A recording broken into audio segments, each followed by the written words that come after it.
И сега това е на Витоша. Направо е някакъв студ, минус 23 градуса, да си ебе меч. Някакви копеленца тук, сега че се избият. Направо е студ да си ебе меч. И ще тръгвам аз сега да покарам малко ски. Аз като много добър скиор, като голям скиор, международен, ще покарам малко. Много обичам. Тут съм много добър, обаче топа нищо не се вижда за мой късмет. Направо не се види нищо. Бурия студ, че се накагаш направо. Ама много важно.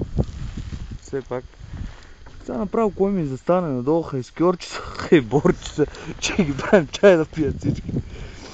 Това е по-добре.